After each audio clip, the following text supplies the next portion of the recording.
Grenoble Intramuros avec Maître Clément Dubreuil. Bonjour à tous. Oui, ce qu'on va faire, c'est qu'on va présenter le marché grenoblois autour des axes du Y grenoblois et donc au préalable, en effet, Grenoble Intramuros. Alors, ce qu'on constate, et c'est la troisième année consécutive qu'on va faire le même constat, l'augmentation des prix est stable à Grenoble. Alors, elle est peut-être plus contenue que les autres secteurs de l'Isère, mais aussi plus largement des villes de province ou de la France entière ou de la région. Le prix du mètre carré des appartements anciens à Grenoble a progressé de 4,6%. Mais alors, comme mes confrères, je vais surtout insister en fait sur les volumes. On vous parle rarement des volumes en fait des transactions lors de l'observatoire, et cette année on en parle beaucoup parce que on a assisté à une véritable explosion en fait du nombre de transactions.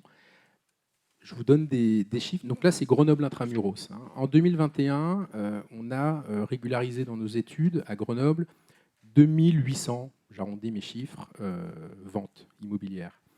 En 2022, donc 2800 en 2021, 3200 en 2022, alors que 2021 était déjà une année exceptionnelle, on l'avait dit l'année dernière. Pour rappel, je remonte un petit peu plus en arrière, lors des années 2018, 2019, 2020, on régularisait aux alentours de 2000 ventes. 3200 en 2022.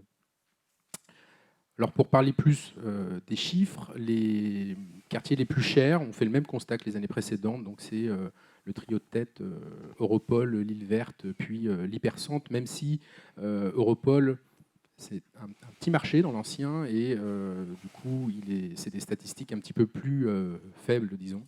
Mais dans ces quartiers, les prix médians des appartements anciens au mètre carré sont de 3 080 à 3 270 euros du mètre carré. Ensuite suivent les secteurs de Beria et des grands boulevards avec des prix qui oscillent entre 2 790 et 2 680 euros du mètre carré. La progression dans ces quartiers est de 2,5% pour Beria, qui est un quartier, on l'avait dit les années précédentes, qui avait le vent en poupe, et 5,4% pour les grands boulevards. Un secteur dont les prix croissent de 6% par an depuis 3 ans, en fait, si on fait la moyenne des 3 dernières années. Donc, des augmentations assez contenues par rapport aux chiffres qu'on a pu entendre précédemment, mais enfin des augmentations. Par contre, comme l'année précédente, les augmentations les plus notables sont à mettre au crédit des quartiers plus éloignés du centre. On l'avait déjà constaté les années précédentes. Alors des augmentations plus importantes parce que des prix plus abordables en réalité. Ainsi, les prix du mètre carré augmentent de 8,4% dans le quartier qu'on pourrait appelé le quartier des Eaux Claires, 10,1% dans le secteur allié alpin, et le prix des appartements anciens dans ces quartiers oscille entre 2000 et 2200 euros du mètre carré. Donc évidemment, le constat, c'est que si ces augmentations sont si importantes, c'est justement l'attractivité due à des prix plus abordables, et ce qui permet donc de voir les prix augmenter. On va quitter la ville-centre pour s'intéresser aux deux branches nord et sud de la métropole. Voilà, on va faire l'analyse de cet axe-là. Et on l'avait déjà vu, ça se confirme encore. Le sud grenoblois confirme sa dynamique.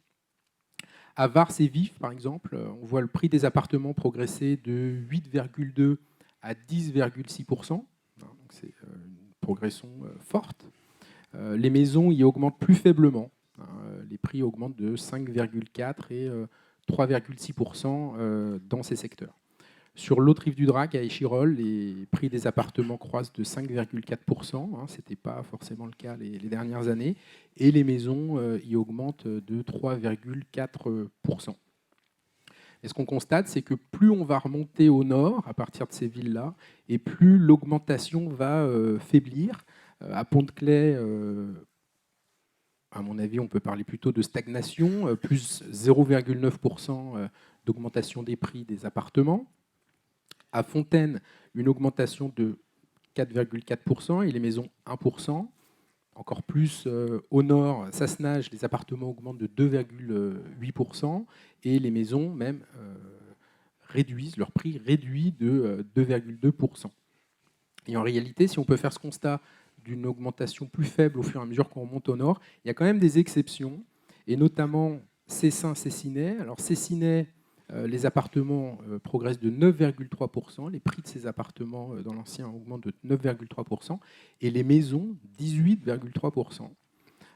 À Cessin, les maisons augmentent elles aussi de 9,2%, donc des augmentations significatives quand même pour ces deux villes. On avait d'ailleurs déjà constaté des augmentations importantes dans ces deux villes les années précédentes de cette journée d'analyse. Autre exemple, à Saint-Martin-le-Vinou, là on passe de l'autre côté, les appartements augmentent de 10,9%.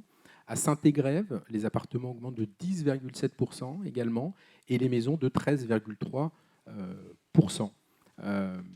Pour ces deux villes, par contre, à l'inverse de Cessin et Cessinais, on avait déjà constaté une augmentation. Pour ces deux villes, Saint-Martin-le-Vinou et Saint-Égrève, c'est un peu plus inédit à l'année 2022. Cette augmentation est plus récente. Et on passe au secteur sud-est et est de l'agglomération. Alors, du coup, dans cette dernière branche du Y grenoblois, on confirme encore l'importance de la proximité en fait, avec la grande ville, avec la ville de Grenoble. À Saint-Martin-d'Air, donc, qui est limitrophe, on a une augmentation de 9,8% des appartements dans l'ancien, mais par contre une baisse pour les prix des maisons de 2%. Et bien aussi, voit le prix des appartements dans l'ancien augmenter 3,8%, et constate par contre, à l'inverse, une forte augmentation du prix de l'habitat individuel. Les maisons progressent de 16% à Hébin. Un petit peu plus loin, à Gières, on voit une augmentation des prix de 4,9%, et à Domaine de 19%. Alors, les conclusions peut-être qu'on peut tirer de ces chiffres-là, les grandes tendances, c'est ça. C'est la dynamique du sud grenoblois, je pense, avec plus on progresse vers le nord, plus la progression en fait, et l'augmentation des prix faiblit, sauf si on est proche de Grenoble. Vous avez vu que les villes de Saint-Égrève, Saint-Martin-le-Vinou, Cessin, Cessinais, elles progressent plus que les villes qui sont plus éloignées de la ville de Grenoble. La proximité, du coup, est un atout non négligeable. Ça, c'est évident pour le marché. Alors pourquoi cette année en particulier ? Les problèmes de transport, on peut trouver une raison dans le problème de transport, l'augmentation des prix de l'essence. Si on habite plus loin, ça peut jouer sur le choix de son logement. Et l'autre conclusion qu'on peut tirer aussi de ces chiffres-là, c'est qu'en réalité, on a vu dans notre secteur, alors après il y a des secteurs où les maisons ont pu plus progresser, c'est sûr, mais dans un secteur urbain et périurbain, les prix des maisons dans l'ensemble ont moins augmenté en réalité que le prix des appartements. C'est un petit peu à contre-courant de ce qu'on avait dit les autres années, puisqu'on avait au contraire expliqué que c'était la greentification. Voilà. J'ai appris un mot. La greentification, on fuyait le centre pour aller habiter dans une maison avec son petit bout de jardin. Je pense que le marché a augmenté suite à la crise Covid, et maintenant il y a une petite correction en réalité sur les maisons lorsqu'on est vraiment à proximité immédiate de la ville de Grenoble.